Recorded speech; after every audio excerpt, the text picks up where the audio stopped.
फारबिसगंज अनुमंडल प्रशासन ने नशे के एक बड़े रैकेट को नस्तानाबूद किया है। ये लोग काली मेला ग्राउंड वार्ड संख्या 1 में अवैध रूप से अतिक्रमण कर घर बनाकर रह रहे थे और नशे के व्यापार को अंजाम देते थे।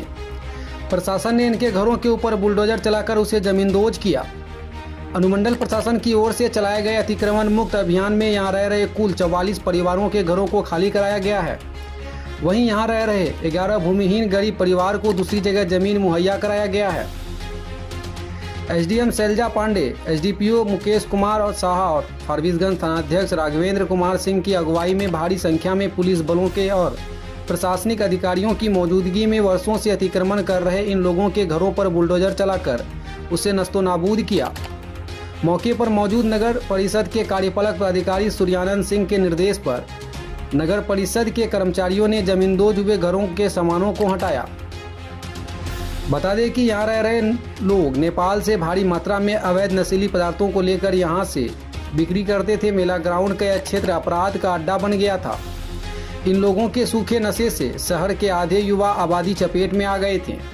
चूँकि ये लोग सरकारी जमीन पर इस तरह का कार्य कर रहे हैं, इसलिए पुलिस की कार्रवाई से भी बच रहे थे। जिसके बाद प्रशासन ने अतिक्रमण जमीन को खाली कराने का फैसला लिया। इस दौरान लोगों ने पुलिस टीम पर हमला भी किया, जिसमें कई पुलिसकर्मियों को चोट भी लगी है। मौके पर मौजूद एसडीएम शैलजा पांडे ने बताया कि काली मेला ग्राउंड वार्ड संख्या 1 में सरकारी जमीन को अवैध रूप से अतिक्रमित कर रखा गया था। बार बार अतिक्रमित जमीन खाली करने की नोटिस भी दी गई थी। बावजूद इसके कब्जाधारियों ने जमीन को कब्जा कर रखा था, जिसको लेकर पहले सूचना देते हुए अतिक्रमित जमीन को खाली करवाया गया। उन्होंने फिर से जमीन के अतिक्रमण पर कानूनी कार्रवाई करने की बात कही है।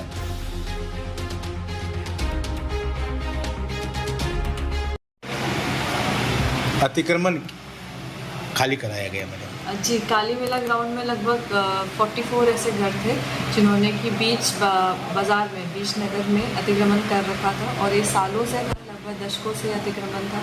और वहाँ से ये भी रिपोर्ट्स आ रहे थे कि बहुत ही संदिग्ध चीज़ें जैसे स्नैक और इलीगल शराब, इन सब का वहाँ पे जो है कारोबारी चल रही है, जिससे कि जो फारबिसगंज का युवा है वो भी ख़राब हुआ जा रहा है और बिल्कुल विधि व्यवस्था की स्थिति ख़राब हो चुकी है। तो उसको आज हमने जो है डीएसपी और वहाँ पे जो मैजिस्ट्रेट थे, सीओ, एसएचओ, इन सब के साथ, टीम के साथ उसको हटाया है। मैडम काफ़ी लाठियाँ भी चली, कई पब्लिक को भी चोटें आई हैं, पुलिस वाले भी घायल हुए हैं जी। क्या मामला है? नहीं, जहाँ तक कोशिश रही है कि शांतिपूर्वक तरीके से ही हो और लाठी ना चली जाए। और किसी को अगर ऐसा हुआ भी है तो वहाँ पे हमारी मेडिकल टीम भी थी। तो हमने कोशिश किया है, क्योंकि हमने ये जो है दिसंबर से शुरू कर दिया था उसका नोटिस करना, नापी करना, तो उनको लगभग 6 महीने का टाइम हमने दिया था और ये बताने के लिए। और जहाँ तक देखा जाए तो शांतिपूर्ण तरीके से ही ज़्यादा कुछ हुआ है। अगर ऐसा कुछ हुआ है, किसी को हताहत हुई है, तो उसके लिए मेडिकल टीम हमारी थी वहाँ पे। पुलिस भी घायल हुई है जी, उनको भी हॉस्पिटल पहुंचा दिया गया है और जो भी है उनको जो भी तो ये जो ज़मीन खाली कराई गई है, मैक्सिमम दलित वर्ग के लोग हैं, तो क्या उनको वैकल्पिक तौर पर कुछ जगह मिला है? 44 में से जो है उनमें से बस 11 ऐसे हैं जो कि भूमिहीन पाए गए हैं और उनके लिए बाकी सबको पट्टा है और या उनको ज़मीन है। सिमराहा में उनको ऑलरेडी 2 साल पहले ज़मीन दिलवा दी गई थी जी। और जो बाकी 11 है उनके लिए भी ज़मीन चिन्हित की गई है। तो आवास तो उनको मिले, मतलब ज़मीन तो मिलेगी। इसके साथ साथ हमने वीडियो को बोल दिया है कि PMAY में भी उनको जो बेनिफिट है वो भी दिलाया जाए, क्योंकि अभी नया नाम जोड़ा जा रहा है तो उसमें भी उनका नाम जोड़ा जाएगा और उनको पूरी सहायता जो है वहाँ पे सिमराहा में बसा के उनको पूरी सहायता दी जाएगी। टोटल 44 फैमिली ही थे जी।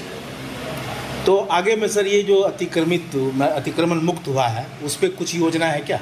अभी तो उसका घेराबंदी की जाएगी नगर परिषद के द्वारा। उसके बाद ये डिपेंड करता है, या तो सम्राट अशोक भवन बनेगा, तो कोई पार्क का निर्माण किया जाएगा। तो इस तरीके से जो कि या कोई हो सकता है प्लेग्राउंड या स्टेडियम का वहाँ पे बना जाए, तो जो कि नगरवासियों को बहुत ही जिससे फ़ायदा हो, उसका कुछ ना कुछ वहाँ पे ज़रूर बनाया जाएगा।